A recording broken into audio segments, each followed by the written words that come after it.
రగిలిపోతున్నాడు. పండిన పంటకు గిట్టుబాటు ధర కాదు, అసలు కొనేవాళ్లే లేకపోతే ఎలాగంటూ రోడ్డెక్కుతున్నాడు. సర్కారు పిలుపు మేరకు సాగు చేసిన సన్నబియ్యం రికార్డు స్థాయిలో పండింది. కానీ ఇప్పుడు ఆ పంట రహదారులపైనే నిలబడిపోయింది. కొన్ని రోజులుగా సన్నబియ్యం రైతుల పరిస్థితి ఇది. ఇంతకీ ఈ పరిస్థితికి కారణమేంటి? ప్రభుత్వం ఏం చెప్తుంది? విపక్షాలు ఏమంటున్నాయి?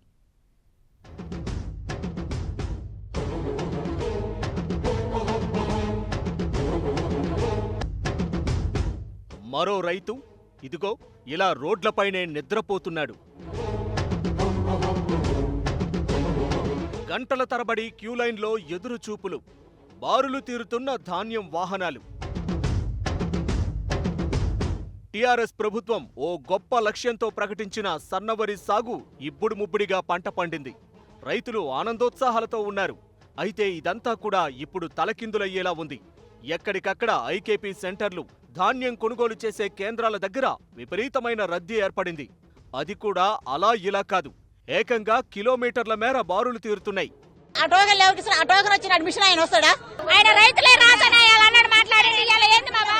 మిగతా 200నే ఒక 1000-2000 మంది రైతులకు చూపించి ఒక గొడవల సృష్టిస్తున్నారు, అంతే తప్ప ఏం లేదు. రైతులు అన్యాయం చేసి ఇప్పుడు రైతులు మందు తాగి చావాలా, దేనికని చావాలని సన్నగిద్దలని పెట్టించుకొని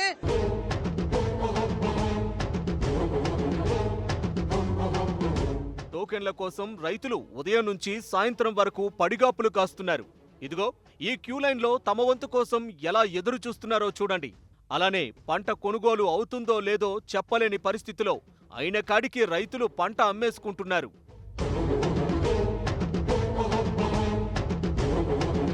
కొనుగోలు సెంటర్ల ద్వారా 75 లక్షల టన్నుల వడ్లను కొనేందుకు సివిల్ సప్లై డిపార్ట్మెంట్ సిద్ధమైన రాష్ట్రంలో 32 జిల్లాల్లో 6491 కొనుగోలు సెంటర్లు ఏర్పాటు చేయాలని నిర్ణయించింది.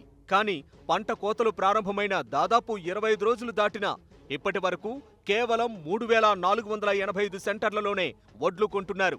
ఖమ్మం జిల్లాలో 421 సెంటర్లు ప్రపోజల్ ఉండగా అసలు సెంటర్లే ఓపెన్ చేయలేదు.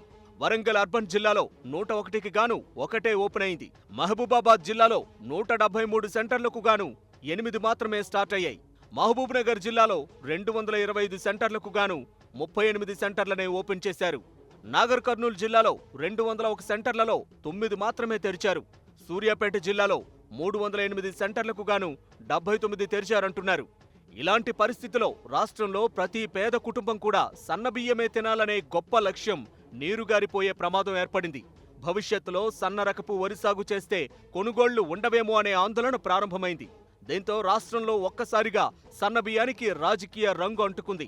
రైతులకు మద్దతుగా కాంగ్రెస్, బీజేపీలు రంగంలోకి దిగడంతో రాజకీయం రగులుకుంది. ప్రతి చోట ఇదే సీన్ కనిపిస్తోంది. ఇదే సమయంలో కేంద్ర మంత్రి కిషన్ రెడ్డి చేసిన కామెంట్లు కూడా రాజకీయ కాక రగుల్చుతున్నాయి.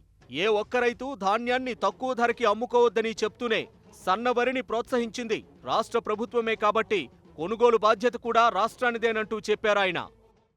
సన్న రకాల ధాన్యము ఉత్పత్తి చేయాలని రాష్ట్ర ప్రభుత్వం ఆ రోజు రైతులపైన ఒత్తిడి తేవడం జరిగింది. మీరు సన్న రకాలు లేకపోతే రైతు బంధు కూడా ఇవ్వమనేటువంటి విధంగా అర్థం వచ్చే విధంగా ఆ రోజు ప్రజలను, రైతులను చైతన్యం చేశారు. తీరా ఈరోజు ఆ ధాన్యం మార్కెట్ తీసుకొస్తే కొనే పరిస్థితి లేదు. రాష్ట్ర ప్రభుత్వము పూర్తి స్థాయిలో ఆ యొక్క బియ్యాన్ని కొనుగోలు చేయాలని చెప్పి నేను ఈ సందర్భంగా మనవి చేస్తా ఉన్నాను. దీనిపై మంత్రి హరీష్ రావు తీవ్రంగా స్పందించారు. అసలు కేంద్రం నిర్వాకంతోనే తాము రైతుకు మద్దతు ధర కంటే అదనంగా ₹1 కూడా ఇవ్వలేకపోతున్నట్లు స్పష్టం చేశారు. కేంద్ర ప్రభుత్వం ఇచ్చిన ఎంఎస్పీ లేఖను వెనక్కి తీసుకోవాలని డిమాండ్ చేశారాయన. కిషన్ రెడ్డి గారు, నేను ఒకటే కోరుతా ఉన్నా, ఇవాళ ఈ లేఖను మీరు విత్డ్రా చేసుకోవచ్చు. కేంద్రం ఏదైతే రాష్ట్రాల మీద మెడ మీద కత్తిలాగా పెట్టింది, ఈ లేఖ పెట్టడం వల్ల ఇవాళ ఏమైంది?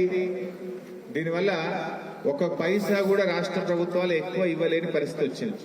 ₹1 ఎక్కువ ఇచ్చినా గానీ మేము లెవీ జోకము, మీ రాష్ట్రంలో వండిన వడ్లను గాని బియ్యాన్ని గాని మేము తీసుకోము అని FCI రాష్ట్రాలకు మెడ మీద కత్తిలాగా పెట్టింది. అంటే మీరు రాష్ట్ర ప్రభుత్వాల యొక్క కాళ్ళు చేతులు కట్టేసింది. మీరు ఈ లేఖను విత్డ్రా చేసుకోండి. మీరేమందరూ ప్రత్యక్షంగా కానీ పరోక్షంగా కానీ మద్దతు ధర కంటే ₹1 ఎక్కువ ఇచ్చినా మీ రాష్ట్రం నుంచి బియ్యం సేకరణ నిలిపివేస్తాము. మరి ఏం చేయాలి? ఇవాళ మన రాష్ట్రంలో మీరు చూసినట్టయితే మన దగ్గర పండే ధాన్యం మన అవసరాల కంటే 3 అంతలు ఎక్కువగా పండుతుంది మన రాష్ట్రంలో. మొత్తం మీద రాజకీయాల సంగతి పక్కన పెడితే రైతు రోడ్డు మీద నిలబడ్డాడన్నది మాత్రం నిజం.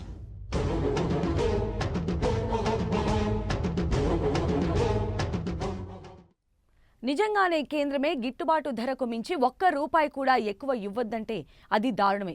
రైతు భవిష్యత్తు బాగుండాలని, అందరికీ సన్నబియ్యమే ఆహారం కావాలనే లక్ష్యంతో టీఆర్ఎస్ ప్రభుత్వం ఓ పిలుపు ఇస్తే అది కాస్త ఇప్పుడు నీరుగారి పరిస్థితి కనిపిస్తోంది. అంతేకాదు కష్టాలకు ఓర్చుకుంటూ సాగిన సేద్యం కాస్త ఇప్పుడు కళ్ల ముందే పాడైపోతుంటే ఏం చెయ్యాలో తెలియని స్థితి. అందుకే రైతులు ధాన్యం కొనుగోలు కేంద్రాల దగ్గర అధికారులపై తిరగబడుతున్నారు.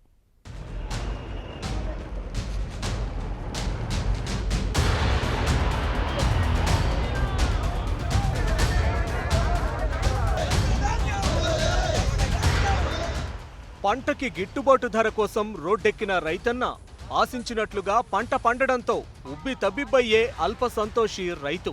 మరి దానికి తగ్గట్లుగా రేటు దక్కకపోతే, అసలు కొనేవారే లేకపోతే ఇదిగో ఇలానే ఉంటుంది.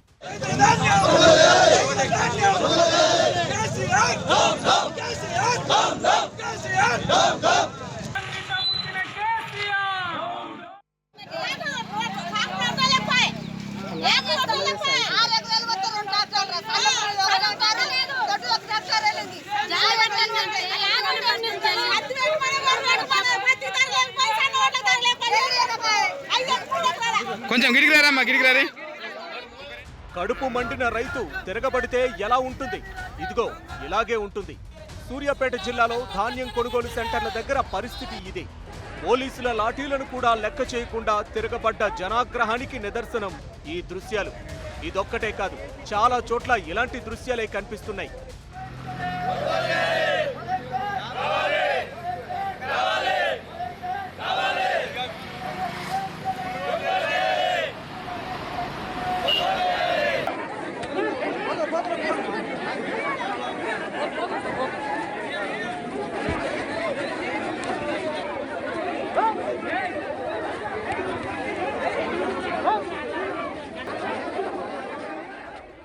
ప్రతి ఇంట్లో నాణ్యమైన బియ్యమే తినాలనే లక్ష్యంతో తెలంగాణ ప్రభుత్వం సన్నవరి సాగుకు పిలుపివ్వగా అందుకు మద్దతు ధరగా ₹1888 ఫిక్స్ అయింది. అయితే ఇప్పుడు ఈ ఏడాది మంచి వర్షపాతం నమోదు కావడం, పంటలకు అందుబాటులో సాగునీరు రావడంతో రికార్డు స్థాయిలో 1,31,00,000 మెట్రిక్ టన్నుల ధాన్యం దిగుబడి వచ్చింది. ఇందులో 80 లక్షల మెట్రిక్ టన్నులు సన్నధాన్యమే ఉంది. భారీ స్థాయిలో దిగుబడైన ధాన్యంలో రాష్ట్ర ప్రభుత్వం 75 లక్షల టన్నులు సమీకరించేందుకు నిర్ణయించింది. సుమారు ఇప్పటికే 87 లక్షల మెట్రిక్ టన్ ధాన్యాన్ని డెఫినెట్గా మేము 1,31,00,000 ధాన్యం వస్తాను అంచనా వేస్తున్నాం. 75 లక్షల నుంచి 80 లక్షలు కొనుగోలు చేద్దామని ఒక ఆలోచన, ప్రొక్యూర్మెంట్ చేసే అవకాశం ఉన్నది. అందులో 25% నుంచి 30% దొడ్డు రకాలు రావడం జరిగింది, 70% సన్న రకాలు రావడం జరిగింది. సో కొనుగోలు కేంద్రాలలో ఎఫ్సిఐ నిబంధనల ప్రకారం మేము కొనుగోలు చేస్తాము. ఎక్కువ డబ్బులు ఇవ్వాలని ఇచ్చే పరిస్థితి లేదు. ప్రభుత్వం, రాష్ట్ర ప్రభుత్వంలో అధికారంగా ఉండేది. రాష్ట్ర ప్రభుత్వంకు ₹100 ఎక్స్ట్రా ఇచ్చే అవకాశం ఉండదు. ఏదైనా కేంద్ర ప్రభుత్వం ఎఫ్సిఐ నామ్స్ ప్రకారం మేము కొనుగోలు చేసుకోవచ్చు.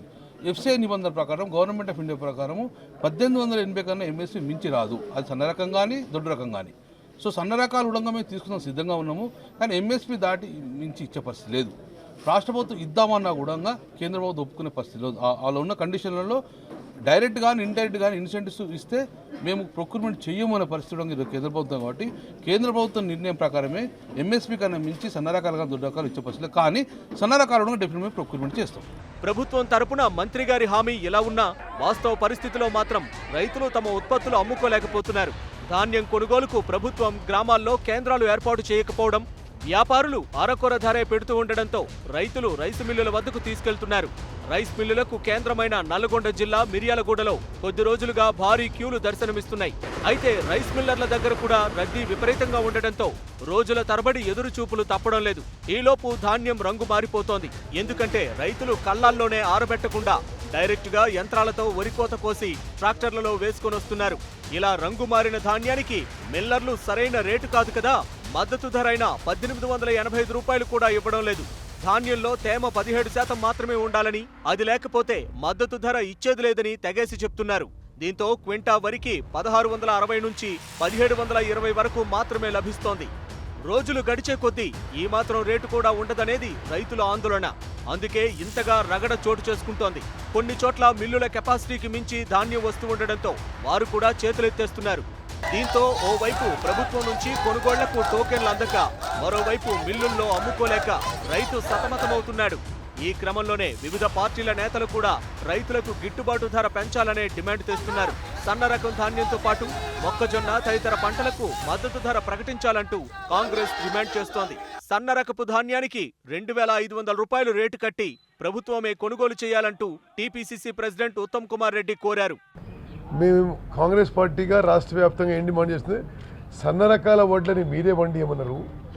మీరు మద్దతు ధరపై కొంత బోనస్ ఇచ్చి 2500 రూపాయలకు మీరు కొనుగోలు చేయని చెప్పి కాంగ్రెస్ పార్టీ డిమాండ్ చేస్తుంది.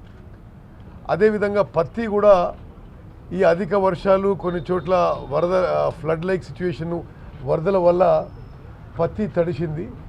మరి కాంగ్రెస్ పార్టీ ఏం డిమాండ్ చేస్తుంటే, మరి పత్తి మాయిశ్చర్ కంటెంట్ మీరు దాన్ని మినాయించి ఎగ్జామ్ చేసి ఎంత మాయిశ్చర్ కంటెంట్ అయినా కేంద్ర ప్రభుత్వం ప్రకటించిన 5800 రూపాయలకి కొనుగోలు చేయాలని చెప్పి డిమాండ్ చేస్తున్నాం. మరోవైపు బీజేపీ కూడా రంగంలోకి దిగింది. దుబ్బాకలో పర్యటించిన ఆ పార్టీ ఎమ్మెల్యే రఘునందన్ రావు ప్రభుత్వంపై తీవ్రస్థాయిలో విమర్శలు గుప్పించారు. సన్న బియ్యానికి 3600 రూపాయలు మద్దతు ధర కల్పించాలని డిమాండ్ చేశారు. దుబ్బాక మార్కెట్ యార్డ్లో సన్నాలు తీసుకొని వచ్చి గత 10-15 రోజులుగా రైతులు గిట్టుబాటు ధర లేదని అనేక రకాలైనటువంటి అవస్థలు పడతా ఉన్నారు. 10-15 రోజులుగా మార్కెట్ యార్డ్లోనే సన్నాలను తీసుకొని వచ్చి ఇబ్బంది పడుతున్నటువంటి రైతుల పరిస్థితి మీద వెంటనే ముఖ్యమంత్రి గారు ఒక నిర్ణయం తీసుకోవాలని భారతీయ జనతా పార్టీగా డిమాండ్ చేస్తూ ఉన్నాం. మామూలుగా దొడ్డు వడ్లు వేస్తే ఎకరానికి 30 నుంచి 40 క్వింటాళ్ళు వచ్చేటువంటి ధాన్యము సన్నాలు వేసినటువంటి సందర్భంగా 15 క్వింటాళ్ళు కూడా గిట్టుబాటు రాక రైతులు ఇబ్బంది పడుతూ ఉన్నారు. ఈ 15 క్వింటాళ్ళకి అదే 1886 రూపాయలు ధర ఇచ్చి ఒకవేళ కొనుగోలు చేసినట్లయితే రైతులకి ఆత్మహత్యలు తప్ప ఇంకొకటి శరణ్యం లేదు. దయించి దొడ్డు వడ్లకు పెడుతున్నటువంటి ధరని రెట్టింపు చేసి సన్నాలను కొనుగోలు చేయాలని చెప్పి రాష్ట్ర ముఖ్యమంత్రి గారిని ఈ సందర్భంగా భారతీయ జనతా పార్టీ పక్షాన డిమాండ్ చేస్తా ఉన్నాం. అయితే తెలంగాణ ప్రభుత్వం మాత్రం మద్దతు ధరకు మించి 1 రూపాయి కూడా ఇవ్వొద్దని, కేంద్రమే అడ్డుపడుతోందని చెప్పడం సంచలనం కలిగిస్తోంది. మద్దతు ధర అయిన 1888 కంటే ఎక్కువగా రైతులకిస్తే ఆ రాష్ట్రాల నుంచి కొనుగోళ్లు ఉండమంటూ కేంద్రం రాసిన ఈ లేఖను తెలంగాణ ఆర్థిక మంత్రి హరీష్ రావు బయటపెట్టారు. దీంతో రాష్ట్రంలో సన్నబియ్యం కొనుగోలు అంశం రాజకీయ కాక రగుల్చుతోంది. మాత్రం సన్న బియ్యం రైతులను ఆదుకుంటామంటోంది. అయితే మద్దతు ధరకు మించి కొనుగోలు చేయాలంటే మాత్రం కేంద్రం విధించిన నిబంధన అడ్డుగా మారిందని వాపోతోంది. ఈ రెండు వాదనలు ఎలా ఉన్నా మధ్యలో మునిగిపోతుంది మాత్రం రైతే అని చెప్పాలి. అంతేకాదు సన్నబియ్యం రికార్డు స్థాయిలో దిగుబడి రావటం కూడా ఈ పరిస్థితికి పరోక్షంగా కారణమైందని చెప్పాలి.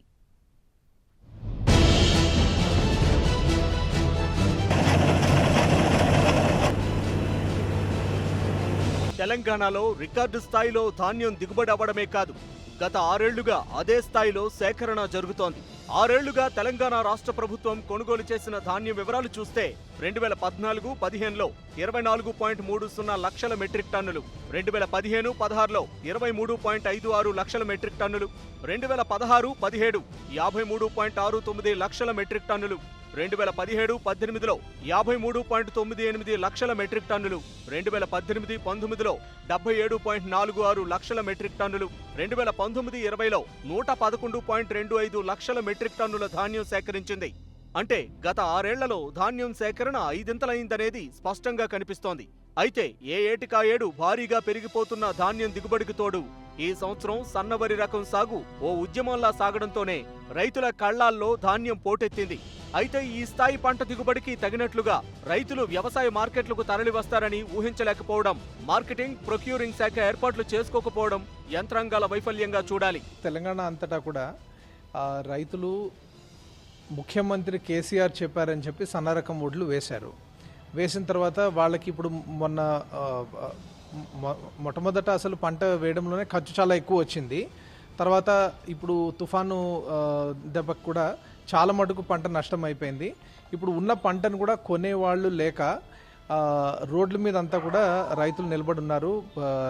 మన రాష్ట్రంలో ఉన్న ప్రజలందరూ కూడా టీవీల్లోనూ పేపర్లోనూ చూస్తున్నారు. ఇది రైతుల పట్ల పూర్తిగా ప్రభుత్వ నిర్లక్ష్యం అనే చెప్పాలి. ఎందుకంటే రాష్ట్ర ప్రభుత్వం చెప్పినందుకే ఈ సన్న రకం వడ్లు వేయడం అనేది జరిగింది. ధాన్యం ఈ స్థాయిలో దిగుబడి రావడానికి గతంలో కంటే ఆయకట్టులో లేని ప్రాంతాలు కూడా సాగు చేయడమే కారణంగా చెప్తున్నారు. అంతేకాదు దిగుబడి పెరగడం కూడా ధాన్యం పంట పండటానికి కారణం. గతంలో ఎకరానికి 20 క్వింటాళ్లు మాత్రమే వస్తుండగా ఈసారి 28 క్వింటాళ్ల వరకు దిగుబడి పెరిగిందంటున్నారు. అయితే ఎంత ధాన్యమైనా రైతులకు అన్యాయం జరగకుండా కొనుగోలు చేస్తామని, ఈ విషయంలో సందేహాలు అనవసరమని టీఆర్ఎస్ భరోసా ఇస్తోంది. ప్రభుత్వం కట్టుబడి ఉంది కొనడానికి. మీ కేంద్రం ఏకానొద్దు, మా రాష్ట్రంకి వెళ్ళే అదనంగా రైతాంగానికి అవసరమైనది ఇవ్వడానికి ముఖ్యమంత్రి గారు సిద్ధంగా ఉన్నారు. ఒకవేళ ముఖ్యమంత్రి గారు ఇచ్చిన పక్షంలో కేంద్రం మోకాలు అడ్డకుండా ఆపగలవా, నువ్వు ఆపే బాధ్యత నువ్వు తీసుకుంటావా అని చెప్పి అడుగుతున్నాం మేము ఈ వేదిక ద్వారా. నిండు మనసుతో ఉన్నారు, కాపాడాలన్నారు, ఎంతో కొంత పెంచి రైతాంగానికి మేలు చేద్దాం అనుకుంటున్నారు సన్న ఓట్ల మీద. మరి అట్లా పెంచిన పక్షంలో కేంద్రం ప్రతికూల నిర్ణయం అమలు కాకుండా మీరు బాధ్యత వహిస్తారా? నేరుగా చెప్పమని ప్రశ్నిస్తున్నాం.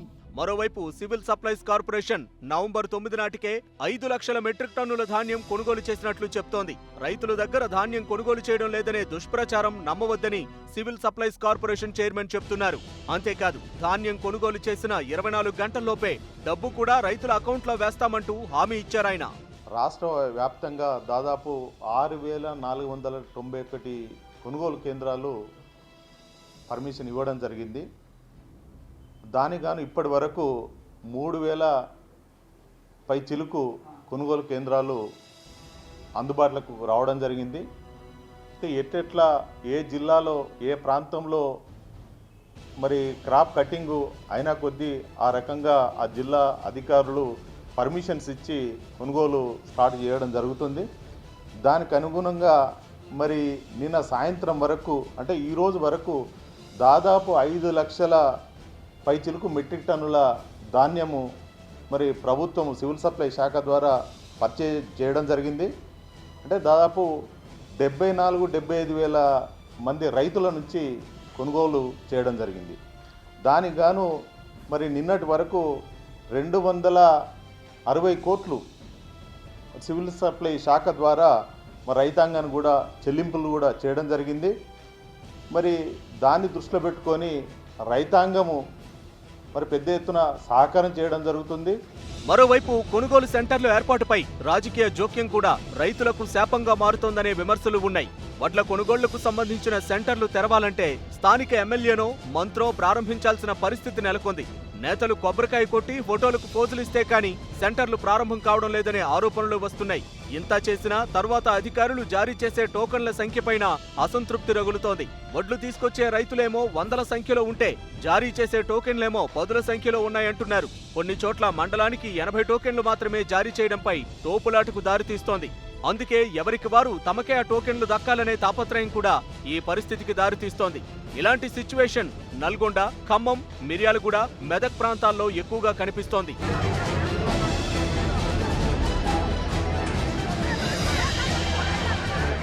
ఇప్పుడు ఏ గ్రేడ్ ధాన్యం ఎకరాకు 25 క్వింటాల దిగుబడి వస్తుంది. సన్నధాన్యం 20 క్వింటాలే వస్తుంది. ఏ గ్రేడ్ ధాన్యానికి ఎకరాకు 30,000 రూపాయల పెట్టుబడి పెడితే సన్నధాన్యానికి 35,000 పెట్టాలి. దీనికి తెగుళ్ళు ఎక్కువ తగ్గుతాయి. అందులో పేరు తగిలిందంటే లేదా సుడి తెగులు కనుక తగిలితే ఇక దుంపనాశనమే, పొలం తగలబెట్టుకోవాల్సిందే. సుడి తెగులు తగిలితే సుడి తెగులు ఇవాళ చాటెలుపు ఉంటుంది, ఒక విస్తారెలుపు, తెల్లవారి వరకు కలవెలుపు అయిపోతుంది. అది అప్పటికప్పుడే కట్ చేసి కనుక తగలబెట్టకపోతే ఆ క్రిములు కొన్ని పురుగులని అవి పోతూ ఉంటాయి. ఒక వారం రోజుల్లో మొత్తం చేనంతా ఎండిపోతుంది.